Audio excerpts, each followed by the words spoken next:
गोसाई जी ने पीले वस्त्र उतार करके अन्य राजाओं के आए हुए वस्त्र पहना दिए, सुंदर श्रृंगार किया। नायक गोसाई जी, मोह को यहाँ में भी ठंड लग रही है और मैं बिल्कुल अच्छा नहीं लग रहा, दूसरे पहनाओ।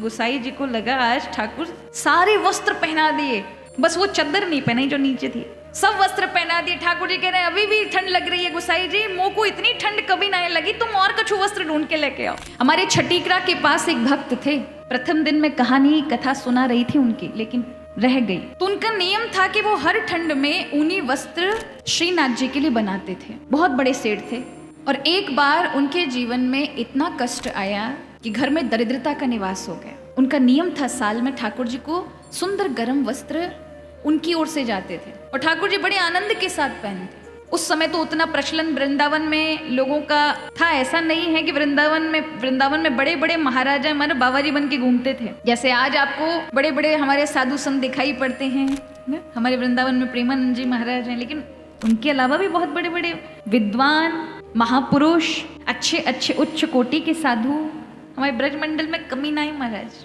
ऐसे बड़े बड़े दिव्य महापुरुषों को हमारी इस ब्रज भूमि ने दिया और बड़े बड़े महापुरुषों को खींचा भी है। उस भूमि से कोई अछूता नहीं रहा क्योंकि रस की भूमि है। तो उस समय भी बड़े बड़े ठाकुर जी के श्रृंगार के लिए वस्त्र देने के लिए, लेकिन क्योंकि गोसाई जी से उन सेठ जी ने बोल रखा था कि मेरे पे बस यही सेवा है कि मैं भगवान के गर्म वस्त्र मेरी ओर से, तो सालों साल से उनकी पीढ़ी दर पीढ़ी चल ही रहा था वो नियम। लेकिन एक बार उनके जीवन में अकाल पड़ा उस समय, और अकाल में धन जो था वो लोक हित में उन्होंने लगा दिया और इस कारण से उनके यहाँ धन नहीं बचा। स्थिति ऐसी आ गई कि भोजन भी नहीं, और जैसे ही ठंडों का समय आया, अब गर्म कपड़ा कहाँ से लाएं, भगवान को कैसे पहनाएं, क्योंकि गोसाई जी तो हमारी प्रतीक्षा कर रहे होंगे और हम कैसे मना करें कि हमारी स्थिति इस प्रकार की नहीं है। उन्होंने अपनी पत्नी को कहा, पत्नी की नाक में एक लौंग थी जो उसके पियर की थी, पिता ने दी थी। घर में इसके अलावा कुछ नहीं था, उसी को बेच करके एक मोटा कपड़ा, वैसे तो वो बहुत ऊनी वस्त्र सुंदर बनाते थे, लेकिन एक मोटा कपड़ा ही बिना सिला, क्योंकि उतने पैसे नहीं थे, खुद जा ना सके लज्जा के कारण। गांव का एक व्यक्ति जा रहा था गिरिराज जी, तो उससे कहा कि भैया तुम जा करके ना ये जो वस्त्र है ये गोसाई जी को दे देना और उनको बताना नहीं कि मैंने दिए, उनको कहना कि ठाकुर जी के लिए। भगवान तो भाव को देखते हैं, गोसाई जी को पता चलेगा तो वो क्या कहेंगे कि पहले ही बता देते, व्यवस्था नहीं कर सकते थे। अब यहाँ तो ठाकुर जी के लिए इतने सारे महाराज वस्त्र पे वस्त्र आए हुए थे। गोसाई जी को आकर के वहाँ के गांव के व्यक्ति ने वो कपड़ा दिया और कहा ये मोटा कपड़ा जो है ये ठाकुर जी की सेवा में। गोसाई जी ने देखा इतना मोटा किस काम में आएगा, नीचे कपड़ों के अलमारी में बिछा दिया, उस पर रख दिया बढ़िया बढ़िया कपड़ा।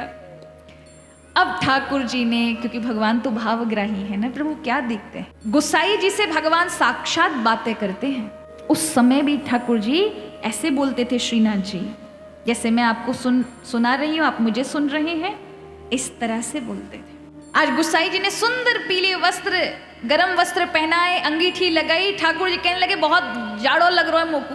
गोसाई जी कोई अच्छे और कछु अच्छो पहनाओ, ये मुझको अच्छे ना लग रहे। गोसाई जी ने पीले वस्त्र उतार करके अन्य राजाओं के आए हुए वस्त्र पहना दिए, सुंदर श्रृंगार किया, 4 अंगीठी और लगा दी। पर ठाकुर जी महाराज कहवे लगे, नायक गोसाई जी मोह को यहाँ में भी ठंड लग रही है और मैं बिल्कुल अच्छा नहीं लग रहा, दूसरे पहनाओ।